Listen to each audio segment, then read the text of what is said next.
Hey everyone, it's the 2nd of May and time for my April wrap-up. You may have noticed that I have not been very active and productive in April, and that is mainly because I lost an old friend in the beginning of the month and my brain went onto autopilot and I spent most of my free time on my couch watching Netflix, traveling with the doctor and just not thinking.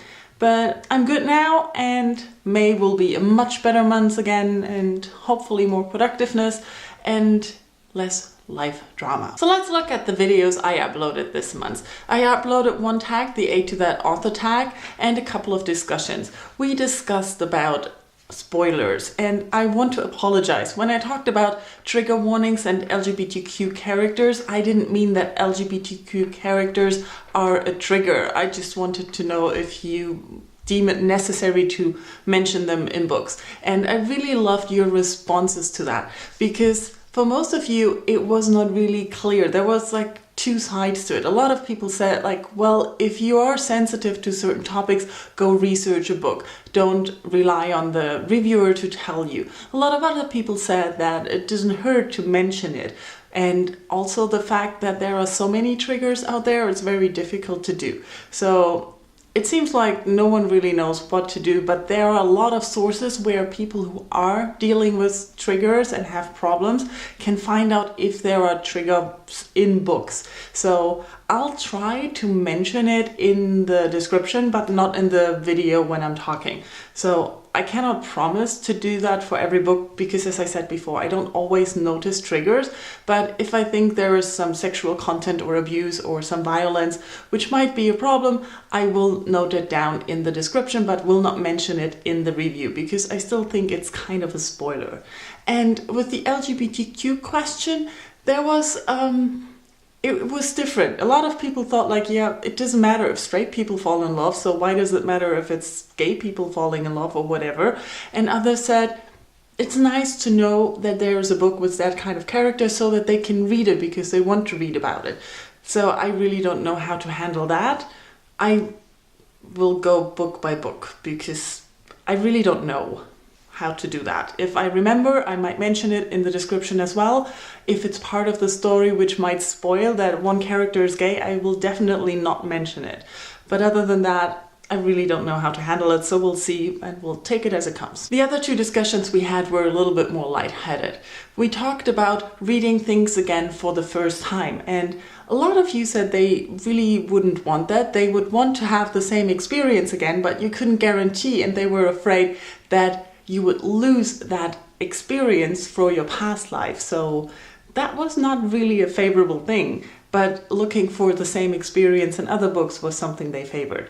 And on reading books, I think none of us really wanted that because we all thought it's part of our reading experience, and the worst fear was to read the same horrible book again because you forgot that you didn't like it. And when I ask you if you're really embarrassed about not having read a book, turns out that most of you don't really say for not having read a book, but rather more for having read a book.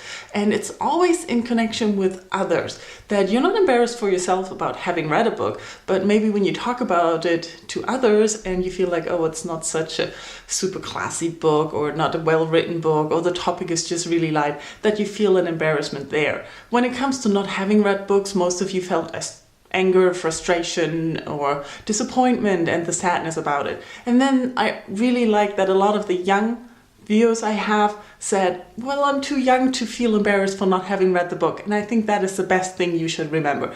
You still have time to read all the books. Loved these discussions this month, people. Seriously loved it. Looking at physical books I finished and uploaded reviews for, I have The Hidden Goddess by M.K. Hobson. In my review, this is a sequel. I compared my reading experience to the first book, and it's very similar. And it surprised me because I forgot that I had these issues with the book. And I really think it's a nice series, but it's not a must-read. The second physical book I finished was Prudence by Gail Carriger. I really like this. This is the new beginning of a new series in her world, and I like the characters and especially the play between the characters. There's not a lot of action going on in this book. It's the first of a series, so maybe there will be more action in the coming books, but I really like where she's going with this. Oh, and those were both steampunk novels. I also managed to finish 2 audiobooks this month. The one was the Oscar Wilde collection by the LA Theatre Works, and I really enjoyed the way the plays were interpreted and the way the audiobook is done. I can only recommend it if you are interested in getting into Oscar Wilde, because having those plays read to you, you really feel like part of the audience, and they are really interpreting the plays very well. And I enjoyed all of them, and it was just fun. The other audiobook I listened to was Think, A Compelling Introduction to Philosophy by Simon Blackburn. And I really liked how it was narrated and how it was told. But content-wise, after half of the book, I kind of got lost. And I'm not sure if it was because I had so many other things going on in my mind and couldn't focus, or if it was getting really, really complicated. I think I will definitely have to listen to it again at some point. But I also think that it was good to listen to the book, because reading this topic might have been rather boring at points, and I might have stopped because I don't really need to do it. And that was already my April. Thank you all for watching. Tell me in comments how your April was. What was the best read? What was the best experience? Did you enjoy all the Veda content that everybody had been putting out? I've been behind on videos for a while again, but let's talk in comments. Bye.